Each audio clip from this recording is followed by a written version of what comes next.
Por que envelhecemos?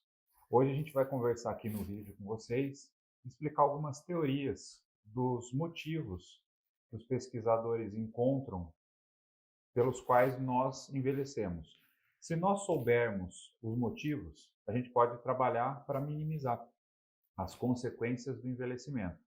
Então, nesse vídeo, nesse bate-papo, é para a gente entender quais são essas grandes teorias e como é que, através do conhecimento das quatro principais teorias, a gente consegue trabalhar no nosso dia a dia.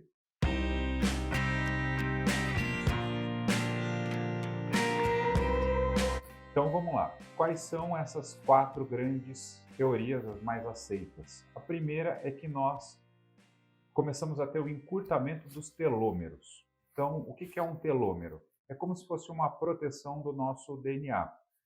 Toda vez que uma célula se duplica, ela pode sofrer alguma alteração durante a mitose, que é o processo de duplicação dessa célula. Se o telômero, que é a proteção, é como se fosse, imagina um cadarço enrolado, a ponta do cadarço tem aquela pontinha que ela protege o cadarço para ele não esgarçar, para ele não abrir. Essa pontinha é como se fosse o nosso telômero. Então, toda vez que uma célula vai se duplicar, ela vai replicar, essa pontinha está protegendo o DNA de sofrer algum tipo de dano. DNA danificado vai dividir a célula de uma maneira que não é boa e você pode começar a ter situações do corpo que não são legais. Qual é a pior que ninguém quer ter, né? Câncer. Essa seria a pior situação, que é uma multiplicação errada das células, descontrolada. Porém, quando você tem o telômero preservado, e tem muitos estudos nessa linha, mostrando até os benefícios de resveratrol para controlar o encurtamento do telômero, jejum, tem N técnicas, mas é importante que você conheça que uma das teorias do envelhecimento é pelo encurtamento dos telômeros. Então, tem muitas pesquisas nos Estados Unidos nessa linha para fazer com que existam substâncias e técnicas para que a gente possa proteger o envelhecimento através da proteção dos telômeros. Então, essa seria uma das teorias.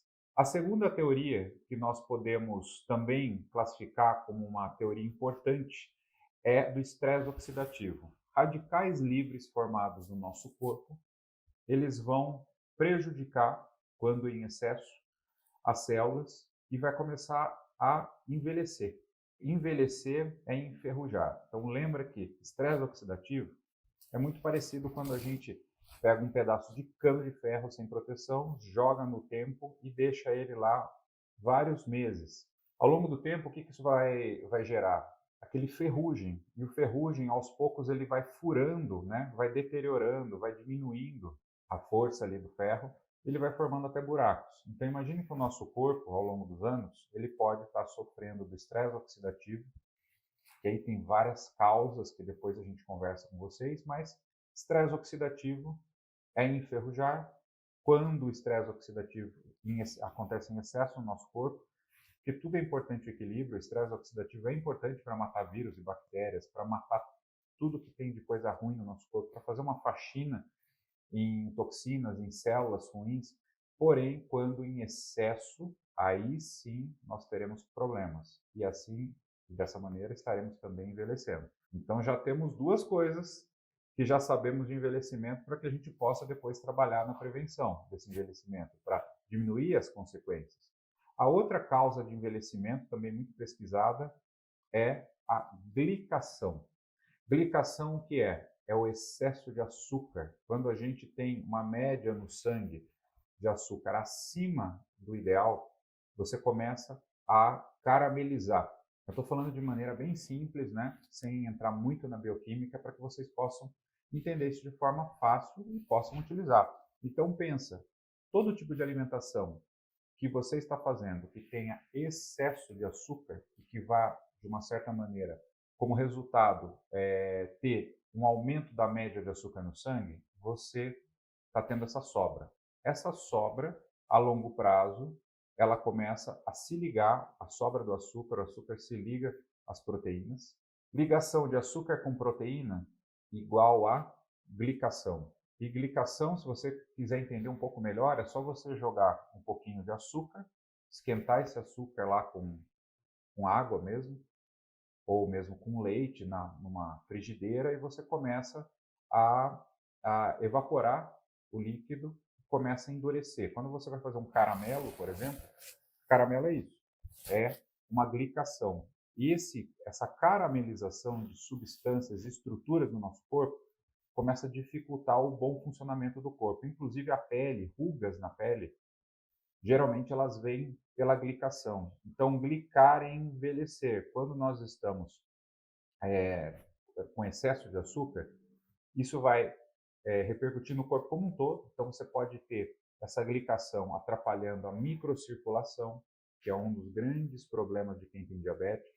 Tenta entender o seguinte: qual é a consequência mais grave de uma glicação? É tudo que um diabético tem de evolução ruim da doença não controlada. Então, se você estudar um pouquinho de diabetes, você vai ver que o diabético ele vai ter problemas renais, pela microcirculação do rim ser afetada. Então, essa caramelização, essa glicação vai quebrando as estruturas, a microcirculação diminui a oxigenação, a circulação, a nutrição do rim, e dessa mesma maneira vai afetar retina, os olhos, que é um problema também comum no diabetes, e vai afetar a parte de circulação nas pernas, principalmente. Daí o diabético ele evolui com muitos problemas de circulação, dores, inclusive formigamento, às vezes feridas, porque não chegam as células de defesa, o oxigênio chega pouco por conta dessa glicação,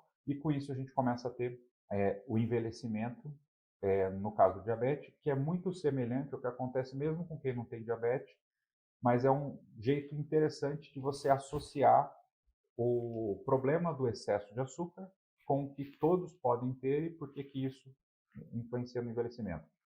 O mais comum e mais visível é a pele. Se nós conseguirmos evitar o excesso de açúcar, a gente também está deixando a pele mais bonita. E hoje em dia tem até produtos para combater a glicação pensando no envelhecimento. Então, terceira teoria é glicação, excesso de açúcar. Por aí também já vem uma ideia interessante, que é diminuir a ingesta calórica, diminuir alimentos que têm um pico glicêmico para você diminuir o seu açúcar no sangue.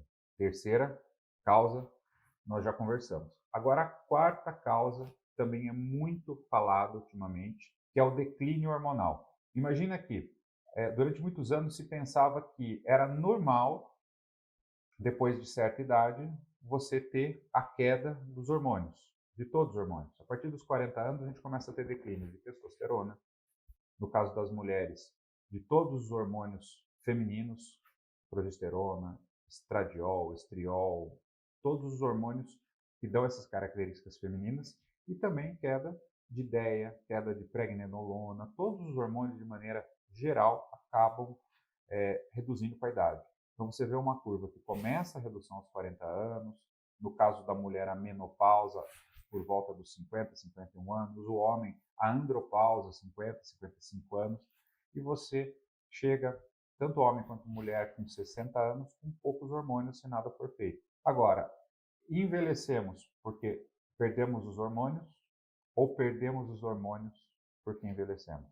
O fato é que o que nós descobrimos, porque os cientistas descobriram, é que se você mantiver boas doses hormonais fisiológicas, então quando a gente faz uma reposição hormonal, a gente pensa em manter os hormônios parecido com 35 anos.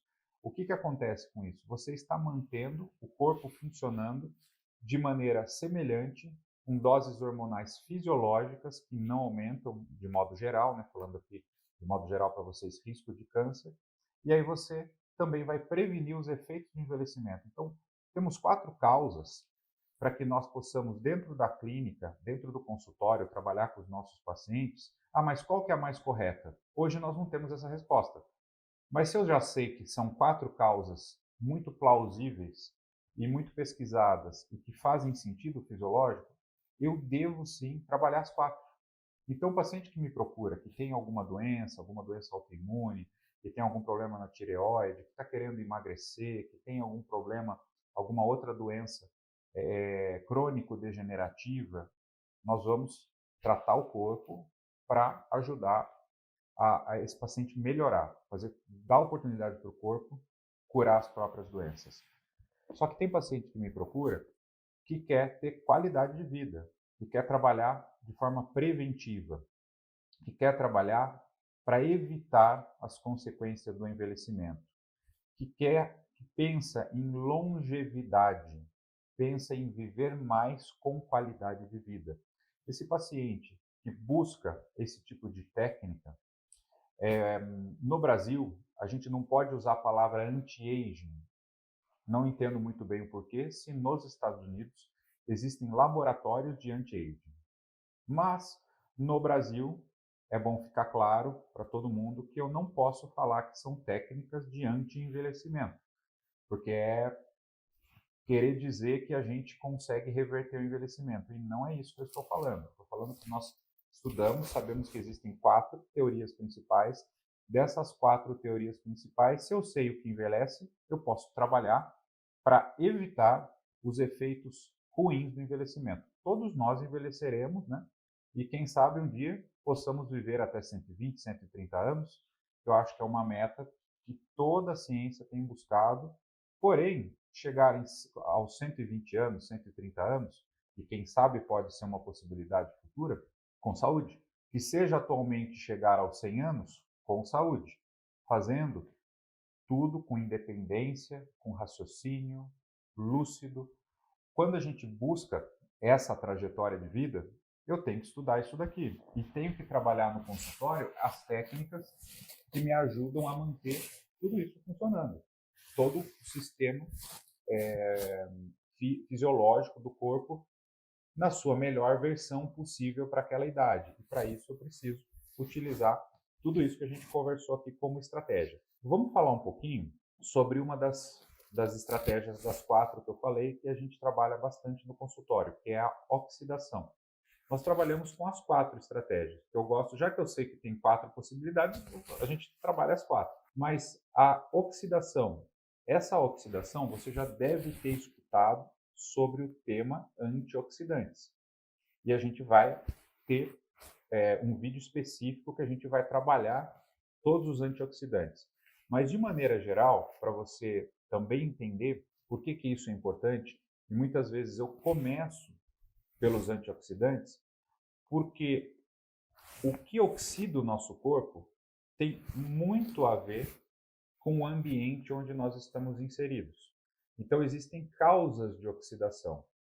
A oxidação pode vir de N situações. Eu vou dar alguns exemplos. Um deles pode ser poluição, metais tóxicos, contaminações por N problemas aí do meio ambiente, como pesticidas, agrotóxicos, substâncias químicas que vêm nos alimentos processados. Quem come muito alimentação, alimentos prontos que vêm dentro de caixinhas, sempre vai ter um conservante, um corante, adoçante. Então tem N coisas que vão oxidar o corpo. Quando o paciente tem alguma doença, então doenças ativas, virais, bacterianas, fúngicas, vão aumentar o processo de oxidação, radiação, ou seja, tem N agentes que existem na natureza ou no nosso mundo atual que vão favorecer e aumentar a oxidação. E tem um dos fatores que aumenta a oxidação, que esse é um fator até favorável, que é a produção de energia pelas mitocôndrias, e nós precisamos dar substrato para que as mitocôndrias produzam muita energia, porém uma das reações que mais oxidam o nosso corpo é o excesso de produção de energia pelas mitocôndrias. Então, você pensando nisso, são coisas que a gente trabalha no consultório. Então, meio ambiente, nós precisamos cuidar muito bem de tudo isso, evitar as contaminações e todo o estresse oxidativo que venha do meio ambiente.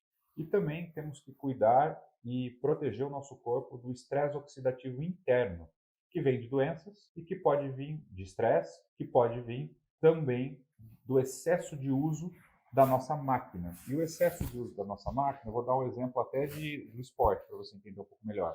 Você já reparou que atletas de longa distância, de supermaratona, os triatletas Ironman, eles têm uma tendência, não vou falar que são todos, porque hoje eles são muito bem cuidados, mas eles têm tendência a ter um envelhecimento mais evidente. Você olha, às vezes a pele está um pouco mais judiada, está com mais rugas, principalmente esses atletas que passam dos 50 anos, você compara alguém que fez exercício leve, moderado, até exercício intenso, mas de baixa quantidade ao dia, poucas horas, uma hora e meia, e você pega um atleta que treinava 5, 6 horas, 8 horas por dia.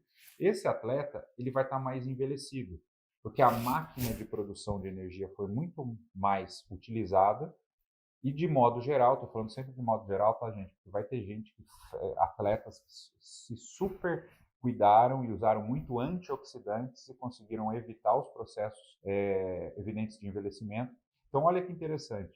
Mesmo na nossa atividade física, que faz bem, nós vamos produzir estresse oxidativo. E esse estresse oxidativo, quando bem equilibrado com antioxidantes, nós conseguiremos evitar esse processo de desgaste natural em excesso. Sempre teremos o desgaste, o envelhecimento, mas o que eu estou dizendo é que é possível a gente ter esse cuidado maior. Então, além disso, além do estresse oxidativo, que vocês puderam entender um pouco, e a gente vai fazer um vídeo específico para cada uma dessas causas de envelhecimento, para que você possa aprofundar mais, mas é legal você já, a partir desse vídeo, já entender que temos que proteger o nosso telômero, e temos aí algumas técnicas, que eu até já falei que uma delas é o resveratrol, que é a mais famosa e é utilizada. Geralmente, a gente pode utilizar sublingual resveratrol, pode utilizar injetável subcutâneo, com efeitos melhores, que são as duas orientações que a gente geralmente passa para os nossos pacientes. A gente tem a glicação, então pensa o seguinte, reduzir índice glicêmico dos alimentos, dietas low carb, dieta cetogênica, opa, interessante. Jejum, tudo que evite. Tem um livro que tem a ver também com glicação, mas ele vai um pouco além. Ele fala o seguinte: quem come menos vive mais. Tem a ver também com a glicação, mas também tem a ver com o uso do maquinário do corpo. Ou seja, um motor que eu ando, eu pego um carro e vou sempre utilizar esse carro fazendo com que o motor gire na máxima rotação. Imagine você que isso é uma pessoa que come muito. Está fazendo com que o corpo gaste muito do maquinário para digestão, para excreção, para limpeza. Esse corpo está acelerando o motor. Esse motor, com certeza, se você está exigindo mais, ele dura menos tempo. Ou vai precisar de muito mais manutenção, né? Pensando assim. Então, existem, de todos os trabalhos anti-envelhecimento e que pesquisam, o mais consagrado que eu nem coloquei diretamente nessas 4 teorias, quem come menos vive mais. Comer menos calorias ao dia é uma das técnicas que mais ajuda no processo de longevidade. Então lembre-se disso. Se você quiser ler um livro, você pode procurar aí vários livros que falam dessas pesquisas sobre menos calorias, mais vida. E aí fizeram pesquisas com ratos, fizeram pesquisas nas universidades mostrando que ratos que tinham restrição calórica viviam muito mais do que os ratos que tinham a abundância de caloria. De modo geral, a gente vê que os idosos das Blue Zones, que são aquelas zonas no mundo onde, aquelas regiões onde tem mais centenários, e aí eles são, logicamente, muito pesquisados, mas você vê que os centenários, invariavelmente, eles estão em boa forma física, magrinhos, comem de tudo, mas comem muito menos que os outros, em comparação, né, com outras pessoas de menos idade. Então, isso é importante, a gente lembrar que estar se alimentando só o que é necessário sem sobra, no mundo que a gente vive hoje, nós não precisamos ter excesso. Então, isso vai fazer com que a gente viva mais. São o que as pesquisas mostram. E também, com relação aos hormônios, para a gente finalizar o nosso vídeo, que já está ficando bem longo, significa o seguinte: você precisa acompanhar doses hormonais, geralmente a partir dos 40, mas hoje em dia com esse estresse, com a correria, a gente vê que até pessoas mais jovens estão tendo alterações hormonais e com as contaminações do meio ambiente, mas você precisa acompanhar seus hormônios para que você possa, se necessário, fazer com que essa reposição, aconteça uma reposição hormonal em doses fisiológicas para que você possa ter mais qualidade de vida e proteger o teu maquinário, fazer com que, através dessas 4 teorias, ou até essa quinta, né, do comer um pouquinho, você tenha bons resultados e envelheça com saúde e possa chegar ao, quem sabe, 120, 130 anos com qualidade de vida e principalmente lúcido, podendo conversar com seus netos e bisnetos, podendo ir ao supermercado, fazer suas compras, voltar dirigindo para casa e poder curtir a vida com a sua família. Então, espero que com esse vídeo você possa ter aprendido técnicas importantes e nos próximos vídeos a gente vai individualizar cada uma delas e mostrar como nós, da saúde integrativa, nós abordamos isso dentro do consultório. Você também pode aproveitar de tudo isso, estudar todas essas técnicas e ter uma vida melhor. Até o próximo vídeo.